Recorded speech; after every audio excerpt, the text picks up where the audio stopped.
Welcome back to the second evening of the separation journey. To recap, last time we covered how to start your separation journey, how to know if the collaborative approach is right for you, and the long-term benefits of that approach. Tonight, our guest speakers will cover the emotional effects of separation, understanding the child's perspective, and the financial side of separation. A reminder that if you have any questions, please send them through to the email info@irrelatefamilylaw.org.au. Also, all attendees are eligible for a free 15-minute consultation to find out how we can support you, which you can book using the link in your registration email. Now, to start with our first topic this evening, I am joined by Veronica Engel, registered psychologist, to hear her perspective on understanding the trauma of separation and how to develop a greater compassion for yourself. Welcome, Veronica. Hi, Stephanie. Thank you for joining us today. Thank you for having me. I wanted to have a conversation about what's happening for the individual during separation. There's a lot going on, and even though divorce today is more common than it used to be, it's still one of our greatest life stresses. So let's just consider what might be happening for the individual at a couple of different levels.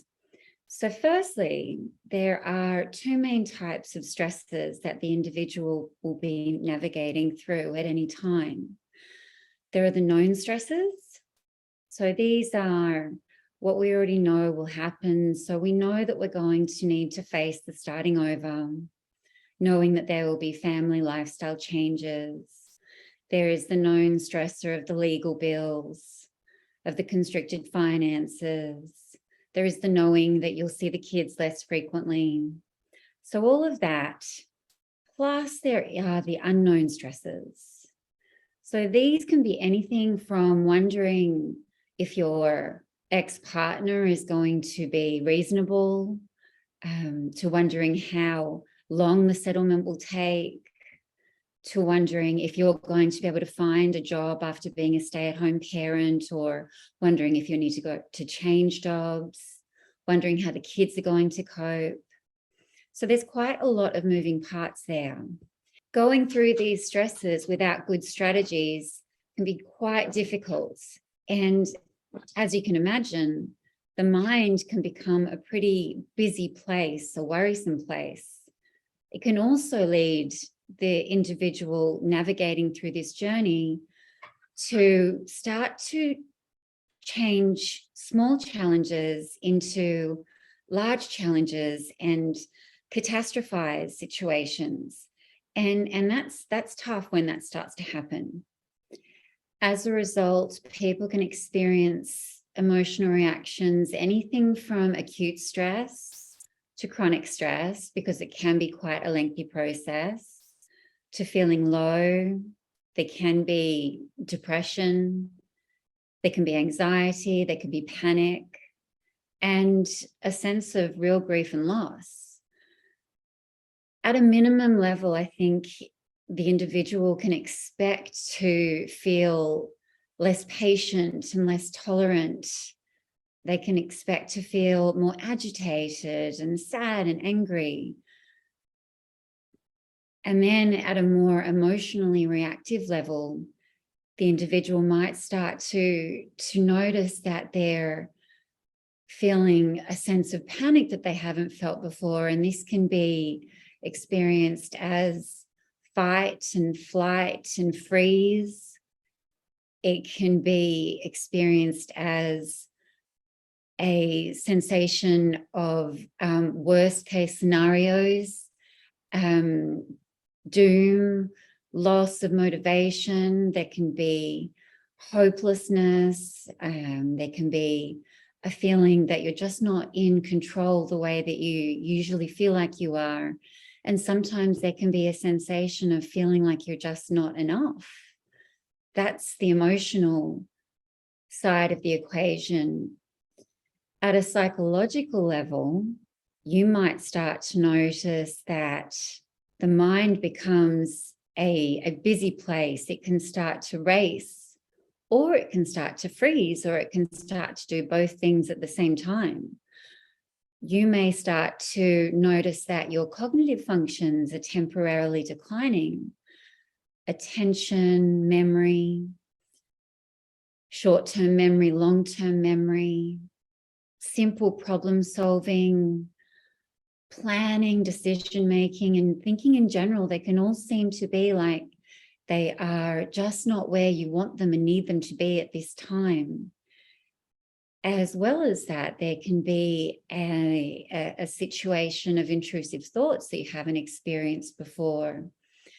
There can be intrusive thoughts and intrusive images, and that can be anything from getting stuck on thinking, will I be alone for the rest of my life, to visualizing and getting stuck on thoughts of what is my ex doing now. And so, the mind, it becomes this different place for many people. The important thing to know is that it does pass, and there is a lot of help out there. I just wanted to also acknowledge the physical situation that a person might recognize. So what they might experience within their body is there might be the heart starts to beat when you're not exercising. You might start to notice a heartbeat when you're trying to fall asleep that you haven't experienced before. The breath can get shallow and fast, and you might be feeling as if it's difficult to breathe. There can be this real activation of the sympathetic nervous system. So the muscles start to contract and the muscles get tight. And so there might be this situation in the body where you're feeling aches and pains. There can be digestion problems because the digestive system starts to really stop working. So there might be weight loss, there might be stress eating, there might be weight gain, there can be insomnia, problems falling asleep, staying asleep, there could be nightmares, and there can also be this experience of withdrawal from friends and family and from self-care and recreation. And this is tough stuff. But again, I want to emphasize that this does pass and there is support, there are strategies. And I will have a look at these with you towards the end of the interview. Thank you, Veronica, for sharing that really valuable insight. As a family lawyer working in this space, it's often not spoken about in terms of what's happening to the individual. And you mentioned, aspects in terms of the emotional impact or the what we're feeling when we're going through separation, and then the physical symptoms or the how your body reacts. And we're in a different place where you may not have much control, it sounds like, but it does pass. And I think that's perhaps an important point to note, that with the right support and with the right strategies in place to support you going through this journey, or someone that you know. And I wanted to ask you as well, what's happening to the kids during the separation journey? Science shows that most children are resilient and adaptable, even going through a separation process, and that they do adjust well. But we also know that this is a vulnerable time for children. So we really do want to support our kids as much as we can. There are some recommendations that I want to suggest now, and they're quite practical. So to start with, it's recommended that the parents provide their children with a warm, responsive, supportive relationship throughout. Even though the parent might be fatigued and tired, I think it just can't be emphasized enough that the children are going to benefit from feeling like their parent is connecting with them, that they are feeling seen, they are feeling heard. It's recommended that the parents really think about their child's unique developmental stage, their child's unique needs and wants, and every child, even siblings, they're going to have different needs and wants. So knowing your child's unique needs and wants, what they worry about, and knowing, what is your child's capacity to cope with change, and working with them at their level, and meeting them at their level, getting down at their level, and remembering that it's going to be difficult for them to be meeting you at your level. I think it's important to note that parents at this time, particularly, boundaries and routines, it's fundamental to maintain them. As tired as we might get, they're really going to support the kids. It's important that the parents, that the adults in this journey, that they don't expose the children to high conflict situations. Do it behind closed doors. You just take that, whether it's 5, 10, 20 seconds, to just remove yourself and go somewhere quiet.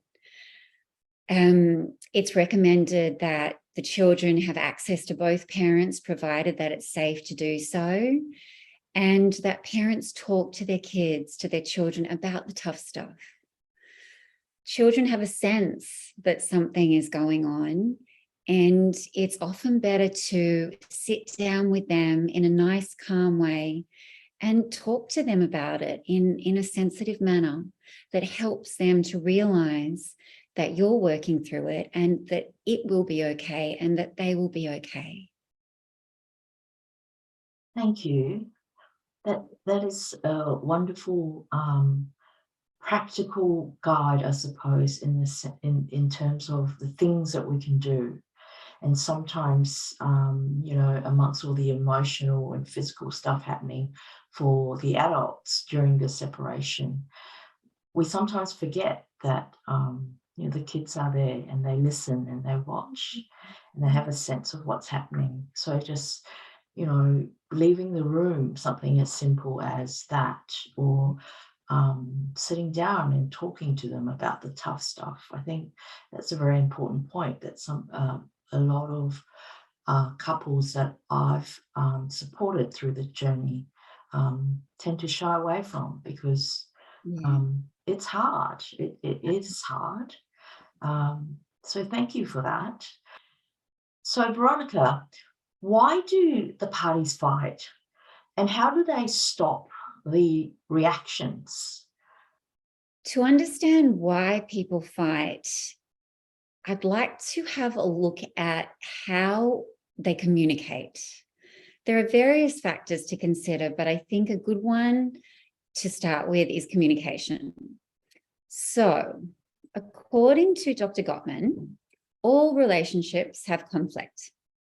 And it's not the appearance of the conflict that's the problem, but it's what communication style you use to manage the conflict that will either lead to resolution or a problem.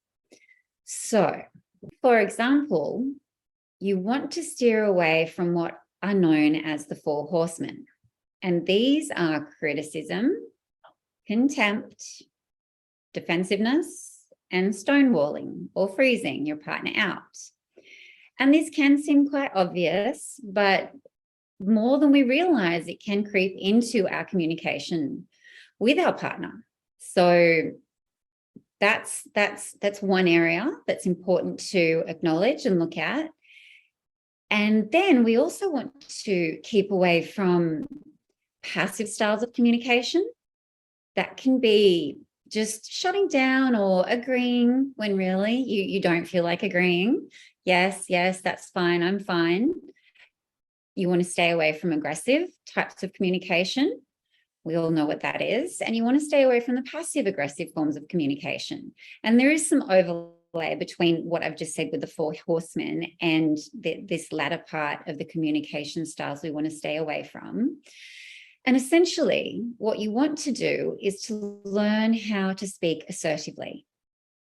Because once you do that, you're going to have the tools to manage conflict with every relationship in your life.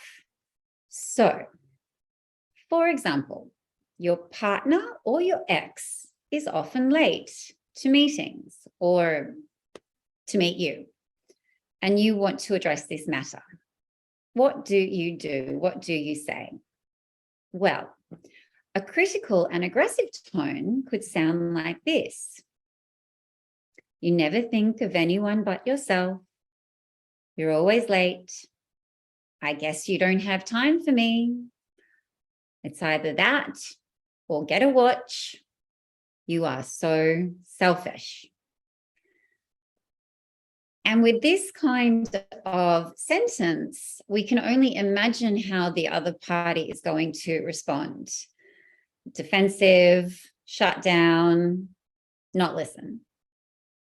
So, as an antidote, what I can recommend with the assertive style of communication would be to have a statement that uses an I phrase, followed by how it makes you feel, followed by a solution.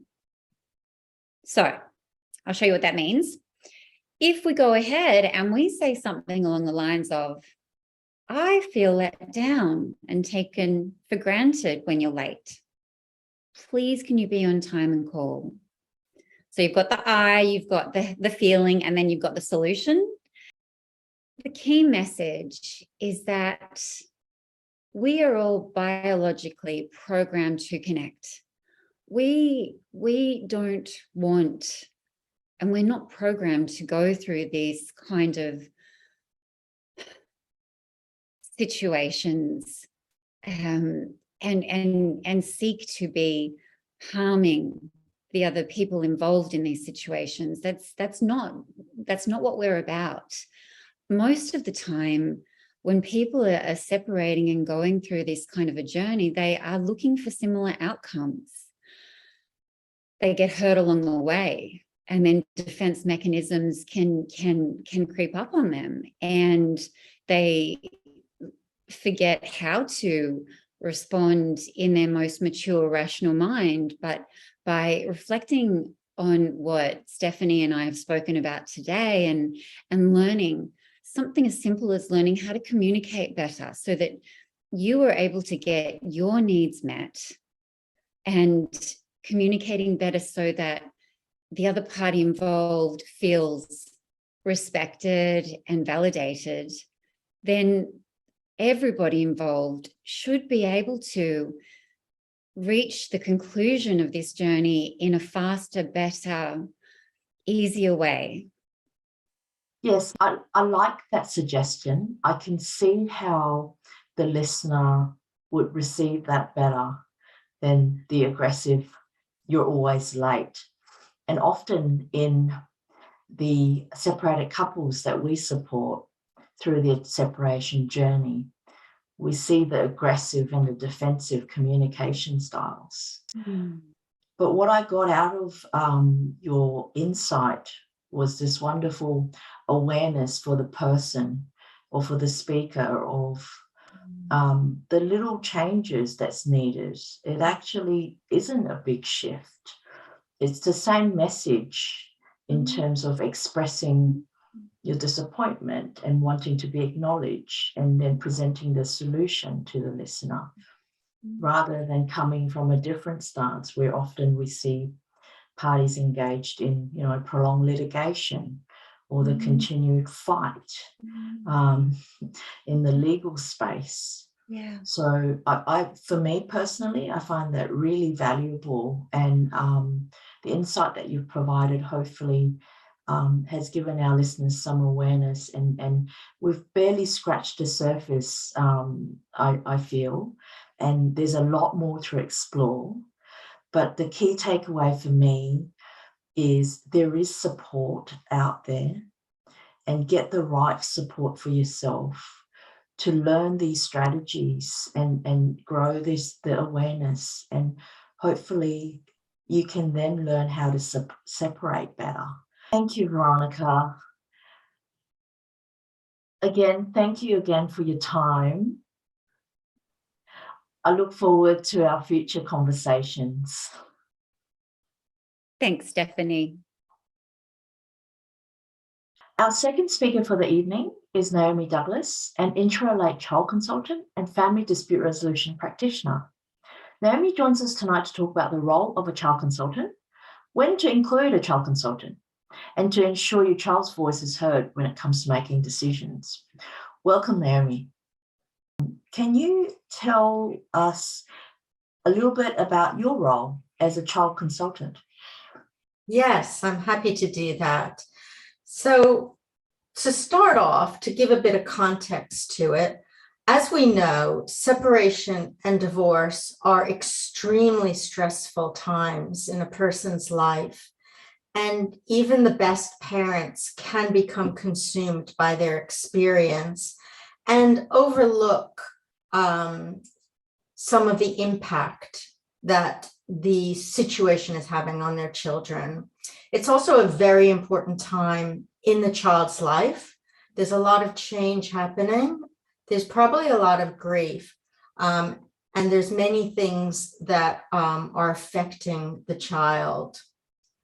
So when parents come together to figure out how to parent in the present and into the future, it's very important that the child and the child's experience is at the forefront of their mind. It's also important for the child to know that they are able to voice their experience. And it's very gratifying to a child to know that there are people who are interested in hearing what the child's experience is.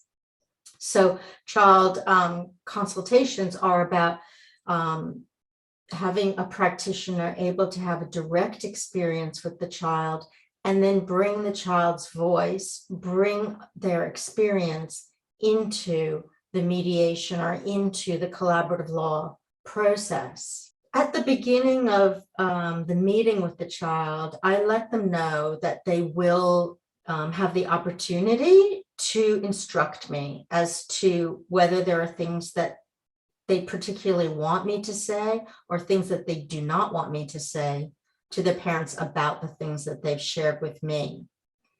I want to make it clear that the child consultant can bring more than the child's words to the parents. The child consultant can bring their reflection on the experience of meeting the child. They can talk to the parents about the child's developmental needs and how those correlate to how the experience they're having in their family life may be impacting them and what that might mean for the future as well. So the child consultant can really be quite a strong voice for strengthening a child-friendly focus to the process and addressing the risks that children face in these times when parents may be conflictual with each other, and to really reinforce what a child needs to be protected and what environment the child's going to need in order to be able to thrive in a post-separation environment. Often the child brings something different than what the parents are thinking about. Sometimes the parents have a certain issue that they're very consumed by and they're very focused on. And the child will sometimes bring different material. And often that material will be about the conflict, the effects that that conflict is having, how they're coping with that or not coping with that, what it means to them to have their parents at odds with each other, disliking each other. Sometimes the parents think that they're insulating the children from those things. And yet the child brings that as the thing that's foremost on their mind.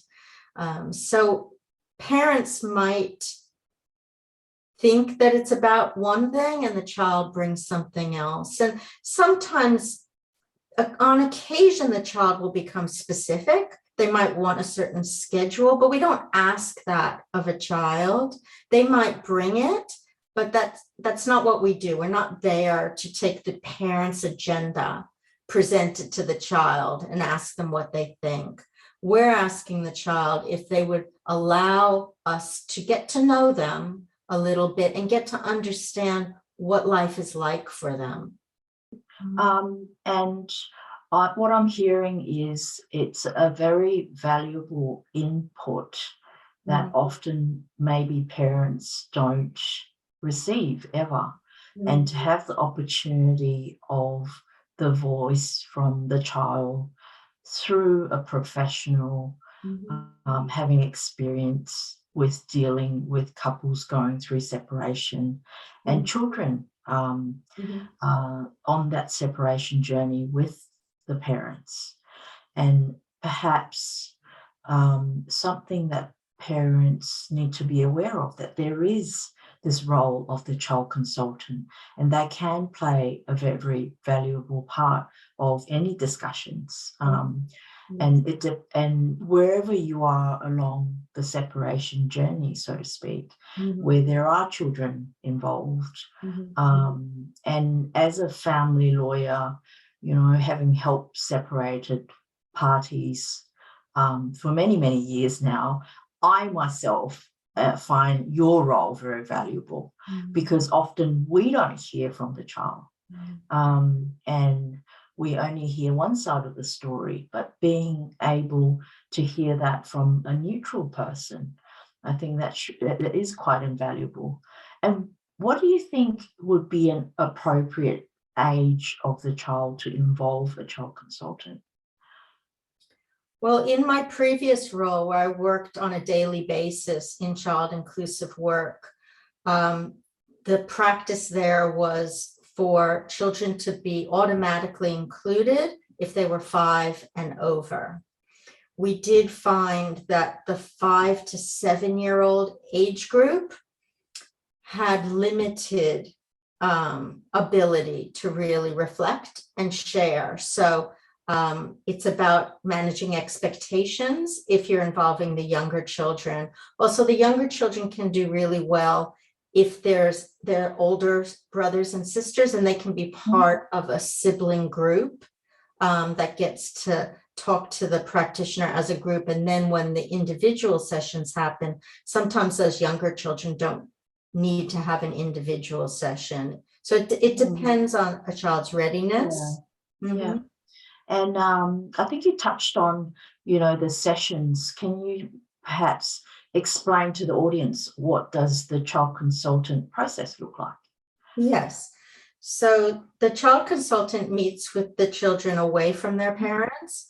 And what I convey to children is that my job is to help parents to have conversations about the family and to make decisions together. It's important for the children to understand that it is the parents who make decisions. I can't make those decisions, and the children aren't able to make those decisions either.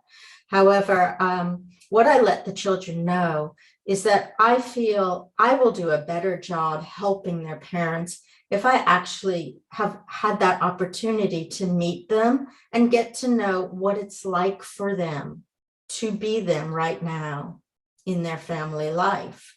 And that makes sense to children. They understand that. And they also enjoy feeling like they've kind of been brought in as an expert consultant rather than someone I'm going to do something to. Interesting that you mentioned that's an expert consultant and not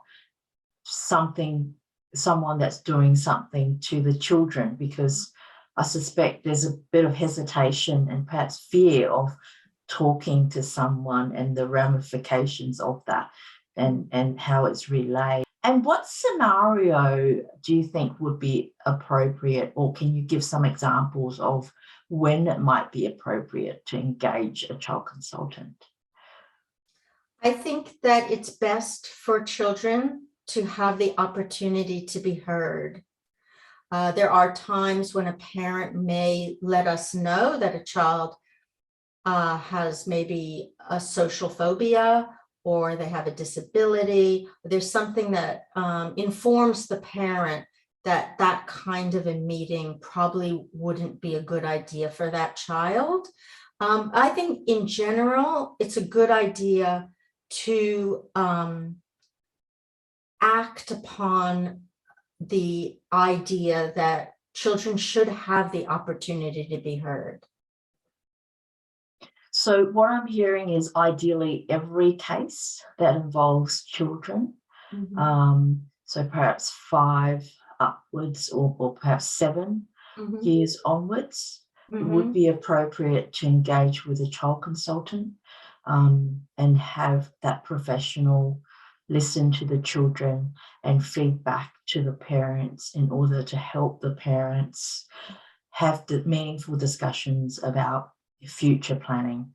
So what's the practical day-to-day parenting arrangements for the children, and the long-term decisions that needs to be made as well.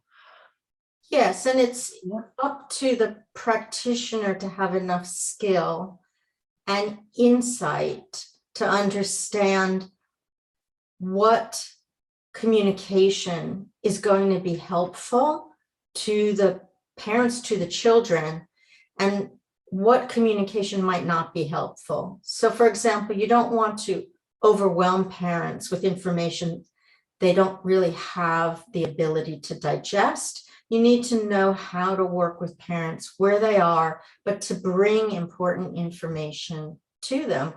Also, I want to explain that children always have the right to determine whether something they say is passed on to their parents. So they get to determine that. A child consultant can bring a lot of valuable insight to parents, even if the child says that they don't want the particular things they've said to be shared. So you do need a lot of skill to know what to bring and how to bring it to the parents, and how to have a really respectful process, both to the children, but also to each of the parents. That's important point that you just raised, which is the child is able to have some level of control in terms of the information that's passed on. Yes. And for the parents and for the professionals in the audience to be aware that perhaps the capacity of the parents to receive the information is something that we need to be mindful of. Naomi, could you tell us a little bit about the long-term benefits of having a child consultant involved during any process that a separated couple might be engaged in during their separation journey? Yes, well, really, the child's voice is the most compelling motivator for parents to go through positive change. The child is loved, and their experience and their voice is the inspiration that can take a parent out of their entrenched experience and motivate them to open up to change that they hadn't considered. I can give you an example, which is actually involving a mother and a grandmother that came to mediation. The mother was very cross with the grandmother, and she had stopped allowing the daughter to spend time with the grandmother. The grandmother had had a very close relationship to this young person, and the grandmother initiated a mediation to address this problem. When the daughter came to the child consultation, she was very distressed. And in fact, it was a rare consultation for me where the mother actually stayed in the room. And it was because the child was distressed and really uncomfortable and anxious and didn't want to be away from her mother. She was not that young, but these were the kinds of feelings she was having. And she really kind of clung to her mother. She was very weepy, but we still had a conversation. And in that conversation, the child explained to me that her mother and her grandmother used to be very, very close. And they used to do a lot of things together. And I asked her if she thought that would ever be possible again. And she said that she did believe that it would be. Then the mediation happened. On that particular day, I was unprepared for how angry the mother was going to be at the beginning of the meeting. She walked into the mediation absolutely furious at the grandmother because she was blaming the grandmother for how upset her daughter was at the consultation. She was fuming about it. I didn't know where this would all go, what could happen.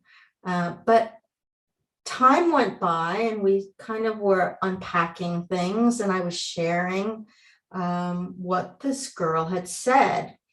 And somehow the child's voice began to really resonate into the room and into our shared experience. And the voice of the child reminding these two people about their previous relationship, about their history, about the bond that they had, and the experiences they'd shared, woke something up in them. And it kind of melted the ice, and something really started to change. And as that happened, I imagined the three of them being together again.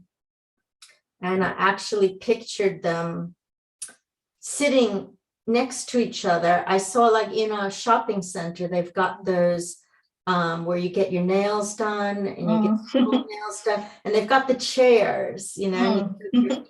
I pictured them sitting in a row with the daughter in the middle and grandmother on one side, mother on the other. They started to chat about maybe getting together, and they were wondering what to do. And I said, I had this funny thought. Anyway, it turned out that they did it. They went and got their pedicures together. And it went so well that they ended up having lunch afterwards. So it was a really big turning point in the family. Great story, Naomi. It's given me shivers. Just I had that picture in my mind as you described it. And it's a very poignant and moving example of how valuable it is to have a professional involved in that discussion and hearing the child's voice. And it does resonate with, I think, everyone in the audience can probably agree. And it's such a powerful thing to be able to hear from, and that feedback being brought to you by a professional, rather than, you know, the child being put on the spot and being asked questions and loyalties being torn, and they're fearful of what will happen if they said this to one parent or carer and not the other. So thank you for sharing that. It's a wonderful story. Thank you again for your time today. And I look forward to our future conversations. My pleasure, Stephanie. Thank you, Naomi. Now, our final guest this evening is a financial advisor, founder of Amplify Wealth, and host of the Money Mind podcast, Tanya Carlson. Tanya joins us this evening to talk about the frequently asked questions when it comes to separation and finances, and how to ensure that you are better prepared to get the best financial outcome for yourself. Welcome, Tanya. Hi, Stephanie. Thanks very much for having me. I wanted to start our conversation with exploring the role of a financial advisor. Can you tell us a little bit more about your role and the role that you play in assisting separated couples? Sure. So a financial advisor is generally someone who's going to help you achieve your financial goals. In the separation and divorce space, it's a little bit different in that your goals may now be changing, or your financial situation has changed or will be changing in future. So we really act more as a guide on helping people to unpack their financial situation, understand what they have and what they may need to have in future. For some people, that might involve more around the cash flow and understanding the day-to-day finances in terms of bills are to be paid, what sort of income's coming in. And then there's also the assets and liabilities that you have as a couple. How are we going to separate those and divide those? And that may involve a number of conversations. There might be strong ideas that you would like to have, but they may not be realistic. So we help people start to consider options and look at what's going to be able to be prioritised for them based on what their future needs are. That's great. That sounds like a key role that you play for a separated couple going through the separation journey. And I heard that maybe it requires a few conversations, not just one, to try and unpack this situation and plan for the future. Why would I need a financial advice? So financial advice is really important in the separation process because people have concerns or anxieties over potentially what their future is going to look like. And so a financial advisor is going to be able to sit down with you, talk about what you currently have now, what your lifestyle has been like, get an understanding of your budgeting needs in future, and then be able to start to talk about what some of the options are that you might be discussing with your former partner, or what some of your personal ideas and preferences are with what will come out of the separation, and then be able to provide some projections and modelling and understanding on how that looks and how realistic it may be. A lot of people take advice from family and friends, and whilst that's very well intentioned, it's not expert advice. Those people generally don't understand your personal income needs or asset position, and also what your goals are for your future. So they're not able to really say whether the impact of taking one asset over another, how that's actually going to look for you. So again, meeting with an expert is going to give you professional advice. There's no emotion attached to that, because the financial advisor is coming in their capacity as an advisor to let you know what's possible and what's not, and then be able to sort of guide you on some ways that you can either improve your situation or some areas of focus in future, or even just a sounding board for some of your ideas in some situations. And would you recommend that I get financial advice very early on of the separation journey? It does depend. For most people, it is very helpful because they are scared or uncertain about their future. So getting someone to look at your position and start to give you some thoughts on how you might be able to make some good decisions in this area can be very helpful and take a lot of the stress and worry out of something that might be keeping you awake at night. But often it will be a situation where people are going to be ready to deal with the finances down the track. So again, depending on where you're at in your separation process, and we have people call us when they're thinking about separating, they haven't even discussed it yet, to understand what it might look like for them. But we also have people come and see us when they're just at the property negotiation part of their separation. And look, there are people that can work these things out very amicably for themselves in future. But often we don't know what we don't know. So a financial advisor might say, oh, did you know that, potentially this might be something you'd like to consider? And people sort of can be very receptive to that because it wasn't something that they thought about previously. So again, that expert advice can really help give people clarity and direction moving forward in their negotiations. I like that. I like the clarity and direction. I think also having a different perspective, and often in the negotiations or thinking about separation or even during the process, it's hard to take that objective view or have the clarity to see through. But having perhaps, you mentioned the financial modelling or even the budgeting for the future, depending on the options, and have that clarity placed in front of you, it almost helps take the stress away a little bit of the unknown. It really does. We find that people, when they understand what I call their financial boundaries, they're able to make decisions. And those boundaries might be, if it's not A, B, and C, we can't eat. But we can understand that sometimes what we want to have out of a separation from a property settlement point of view isn't realistic. But whatever we start to discuss and model out together might give the person some confidence that, gee, I didn't think I was going to be okay unless I got this asset. But actually now I can see I'm going to be okay. I just need to make sure that this, and this is happening. So the financial modelling generally gives people the confidence to understand the impact of the scenarios that might be proposed, and understand that they will be able to move forward financially, or there may be some aspects in those negotiations that need to be discussed further. But the modelling will give them the confidence to have that conversation because they're actually able to demonstrate why they want to bring that up.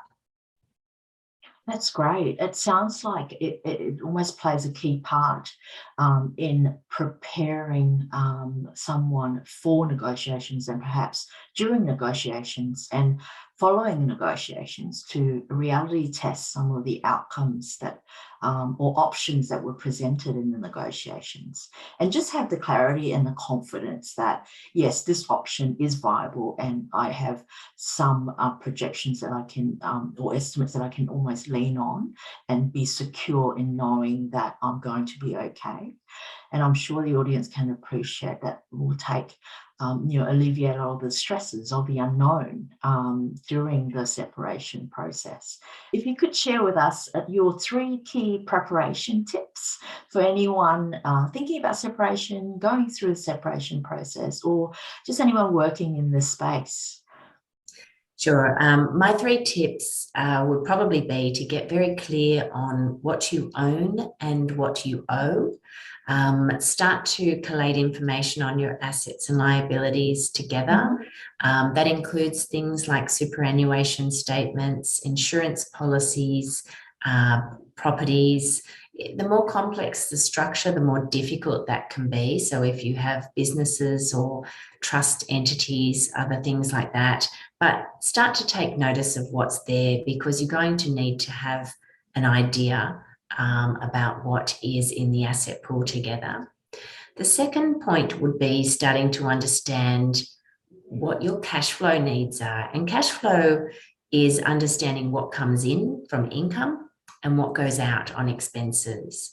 If you can prepare a budget on what you are spending now as a household, and then what you think you might need to spend moving forward, and what that may look like. That can often be difficult to predict, obviously, but starting with what you do spend now is a really great space to start.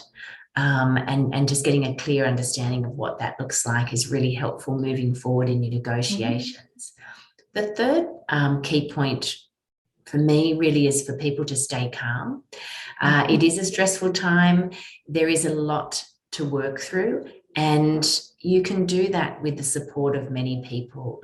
There's a lot of experts that can give guidance and support in the financial space. That can include people like myself, a financial advisor, maybe your accountant. Sometimes a mortgage broker can be very helpful to talk to. And obviously, there's a lot of other emotions going on in separation. So just keeping calm, you will get through this and you will be okay, is really important to remember. I love that. Keep calm. Just to summarize, I heard do some information gathering, understanding what you own and what you owe. Perhaps start with a current budget of what you're spending, what's coming in, going out, and seek the right support and stay calm. There are professionals out there like Tanya and myself, of course, that can provide you with that assistance.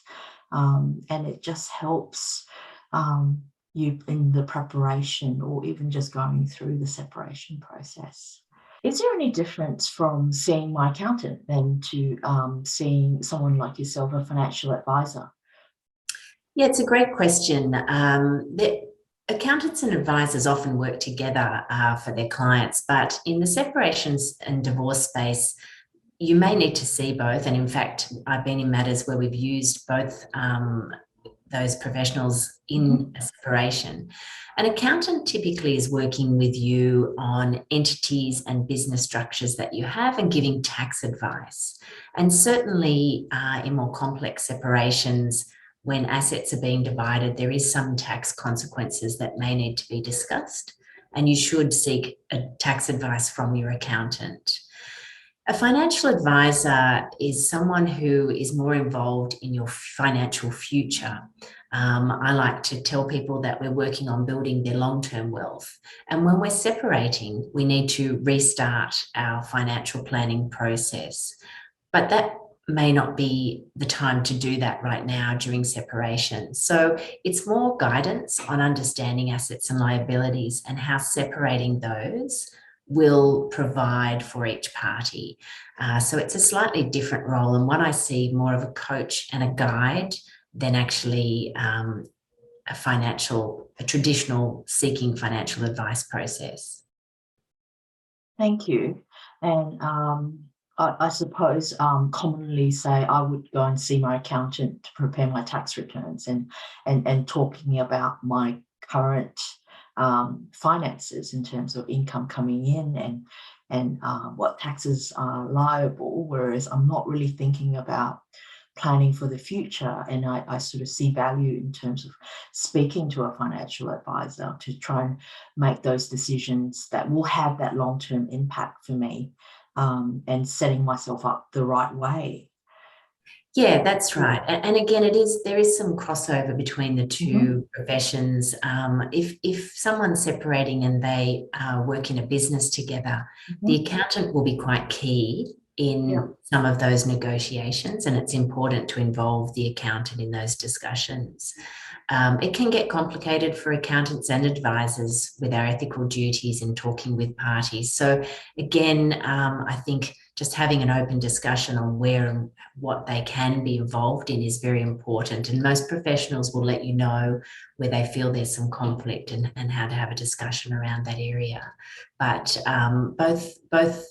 both professionals will probably want to be involved at some point or need to be involved in some of those discussions. Thank you, Tanya. And thank you to all the wonderful speakers who have shared their knowledge and insight with us over the last 2 evenings. We hope this has given you a greater insight into how to prepare yourself for the separation journey, so you can navigate the best outcome for you and your family.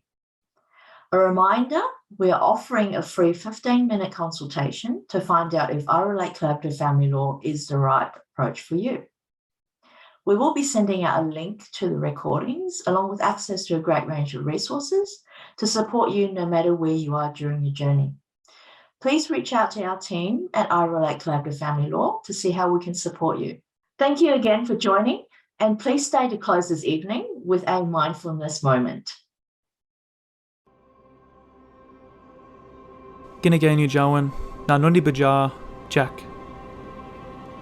Have you found yourself feeling a bit unsettled? There is so much going on around us, and sometimes it feels like we are constantly having to change.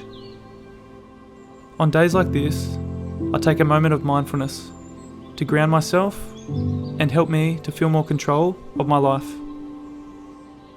If you can, please sit up straight in a quiet place where you are free from distractions. Breathe in slowly through your nose and exhale through your mouth.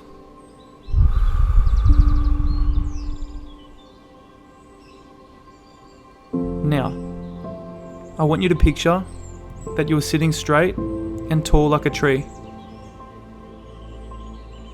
Picturing that you are connected with the ground, feeling it firm underneath you. Continuing to breathe in through your nose and exhaling through your mouth. Feel your muscles in your shoulders and back begin to soften. Imagine that your breath in is your favourite colour entering your lungs and travelling through your body. And as you exhale, you breathe out the dark, releasing all of your tension, your hurt and anxiety. As you breathe in, you are replacing the space with the healing air that is your favourite colour.